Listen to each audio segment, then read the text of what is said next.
आइए दोस्तों, आगे बढ़ाते हैं अपनी बिहार की कहानी को। मिडिल किंगडम 230 बीसी से 1206 AD. Shunga dynasty.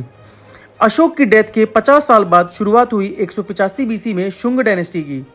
Buddhist record से पता चलता है कि बृहद्रथा, जो मौर्य एम्पायर के लास्ट किंग थे, उनके मरने के बाद शुंग एम्पायर ने बुद्धिज्म को खत्म किया और हिंदुज्म को वापस शुरू किया। गुप्ता डायनेस्टी। गुप्ता डायनेस्टी ने 240 एडी से 550 एडी तक राज किया। एक चाइनीज ट्रैवलर 672 एडी में पहली बार इंडिया आए थे और तब उन्होंने गुप्ता डायनेस्टी को ढूंढा और तब उन्हें पता चला कि महाराजा श्री गुप्ता ने एक चाइनीज मंदिर बनवाया था चाइनीज तीर्थयात्रियों के लिए। गुप्ता डायनेस्टी में काफ़ी शूरवीर राजा थे, जैसे Ghatotkacha, Chandragupta one, Samudragupta, Chandragupta two, Kumara Gupta one, Skanda Gupta और Narasimha Gupta. Gupta empire ancient India के सबसे बड़े पॉलिटिकल और मिलिट्री एम्पायर्स में से एक था। कई हिस्टोरियंस के द्वारा गुप्ता पीरियड को भारत का क्लासिकल एज कहा जाता है। गुप्ता एम्पायर का समय Indian science, technology, engineering, art, dialectic, literature, logic, mathematics, astronomy, religion और फिलॉसफी में गोल्डन एज माना जाता है। गुप्ता एम्पायर और मौर्य एम्पायर में डिफरेंस था कि मौर्य एडमिनिस्ट्रेशन पावर सेंट्रलाइज थी और गुप्ता एडमिनिस्ट्रेशन पावर डिसेंट्रलाइज थी। इस समय प्रार्थना भी संस्कृत में ही की जाती थी। एस्ट्रोनॉमी भी तेजी आई इस पीरियड में। आर्यभट्ट और विराहमिहिर टू ग्रेट एस्ट्रोनॉमर्स और मैथमेटिशियन थे। आर्यभट्ट ने ही जीरो का कंसेप्ट शुरू किया था।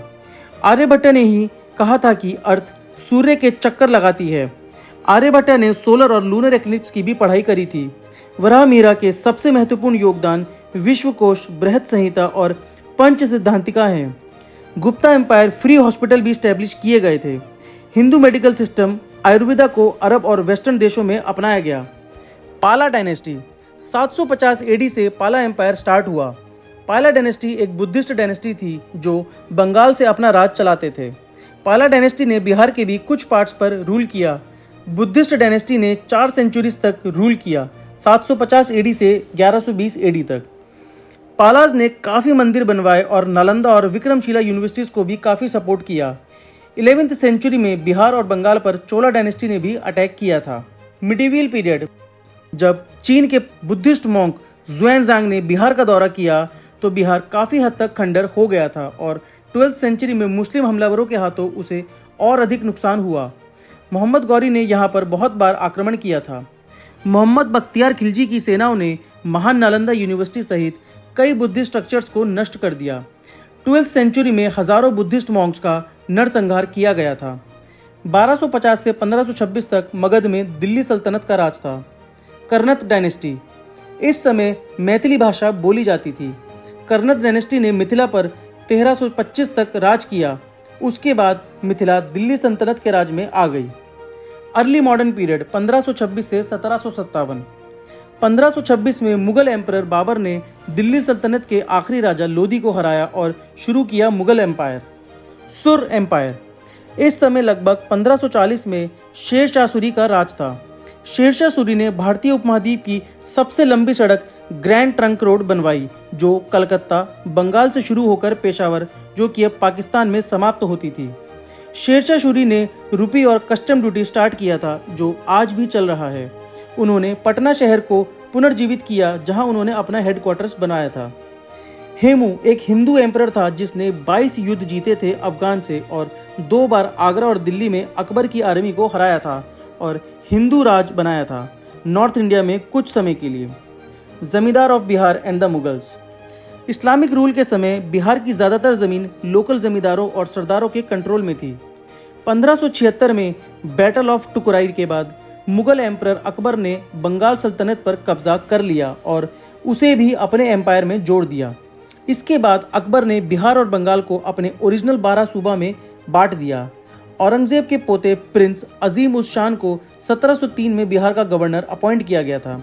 अजीम उस शान ने 1704 में पाटलिपुत्र या पटना का नाम बदलकर अजीमाबाद कर दिया। 1757 में प्लासी की लड़ाई तक बिहार मुगल के कंट्रोल में रहा और उसके बाद ब्रिटिशर्स के कंट्रोल में चला। ब्रिटिशर्स के राज में बिहार बंगाल के नवाब के कंट्रोल में चला गया। कोलोनियल पीरियड 1757 से 1947। British east India company. 1764 में बक्सर की लड़ाई के बाद मुगल और बंगाल के नवाब ने उन टेरिटरीज पे कब्जा खो दिया जो आज के टाइम में बांग्लादेश, वेस्ट बंगाल, उड़ीसा, बिहार और झारखंड में हैं।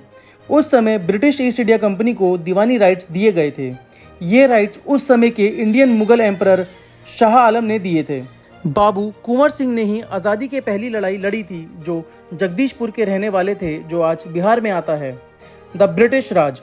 बिहार में ब्रिटिश शासन के दौरान पटना कोलकाता से भी पहले ईस्ट इंडिया के सबसे महत्वपूर्ण कॉमर्शियल और ट्रेडिंग सेंटर्स के रूप में उभरा और तब से बिहार 1912 तक बंगाल प्रेसिडेंसी के हिस्सा रहा, जब उड़ीसा और बिहार को अलग अलग प्रोविंस कर दिया गया था। पटना को बिहार की कैपिटल डिक्लेयर कर दिया गया था। ब्रिटिशर्स ने कई बड़ी बड़ी बिल्डिंग, एजुकेशनल इंस्टीट्यूशंस जैसे Patna college, Patna science college, Bihar college of engineering, prince of Wales medical college and the Bihar veterinary college बनवाए। Independence movement. इंडियन इंडिपेंडेंस में बिहार ने बड़ी भूमिका निभाई थी, जैसे Champaran movement, quit India movement.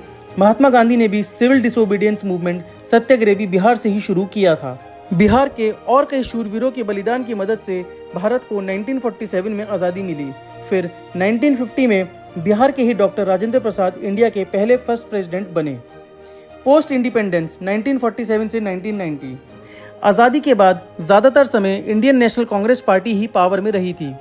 मंडल आयोग की रिपोर्ट लागू होने के बाद बिहार और पूरे नॉर्थ इंडिया में अपर कास्ट के डोमिनेशन के खिलाफ बैकवर्ड कास्ट की राजनीति के उदय के साथ ही जातिगत युद्ध भी शुरू हो गए। सबसे अधिक संख्या में और शक्तिशाली बैकवर्ड कास्ट यादव थे और 1990 के दशक में लालू प्रसाद यादव के नेतृत्व में राष्ट्रीय जनता दल (RJD) का उदय हुआ। इस पार्टी के पास यादव / मुस्लिम वोट बैंक था, जो कि इसके UP counter part Samajwadi party के पास भी था। इसने RJD को 1990 के दशक में पावर में आने का मौका दिया। RJD का ऑब्जेक्टिव सोशल जस्टिस और लोअर कास्ट के लिए रिजर्वेशन बढ़ाने का था। हालांकि उस समय के आलोचकों ने दावा किया है कि यह एक जंगल राज था। यही वो समय था जब बिहार में डेवलपमेंट होना था, लेकिन लालू प्रसाद यादव की गंदी पॉलिटिक्स की वजह से ऐसा हो ना सका। इस समय क्राइम बिहार में चरम पर था। Contemporary period. लालू रबड़ी यादव 1990 से 2005। यादव के पावर में आने के 3 साल बाद कई अपर कास्ट ऑफिशियल्स ने बिहार में अपमान और दुर्व्यवहार से बचने के लिए सेंटर में ट्रांसफर कर लिया। 1993 में स्टेट लेजिस्लेचर ने Panchayati Raj bill Patna university, Bihar university में अमेंडमेंट किया, जिससे एंट्री मिली शेड्यूल कास्ट, शेड्यूल ट्राइब और OBC वालों को। 1997 में लालू को फोडर स्कैम में 5 साल की जेल हुई थी। Rise of Nitish Kumar. 1997 के बाद नीतीश कुमार ने एक पार्टी फॉर्म बनाई जिसका नाम था जनता दल (JDU). 1999 में इलेक्शन में RJD को सेटबैक मिला जब बीजेपी और JDU ने साथ मिलकर आकर इलेक्शन लड़ा।